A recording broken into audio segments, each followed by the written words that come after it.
Bismillahirrahmanirrahim. Assalamu alaikum. My name is Hassan, and today we are going to turn on admin approval for new members in WhatsApp group. So when your member invite another members to this group, then you can approve that members. So we are in group chat. On top you see my files group name. So click on it. So only admin can approve new participant in group. Now you see group permission.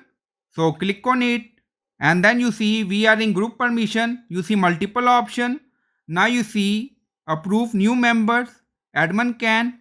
When turned on, admins must approve anyone who want to join this group. So enable this option.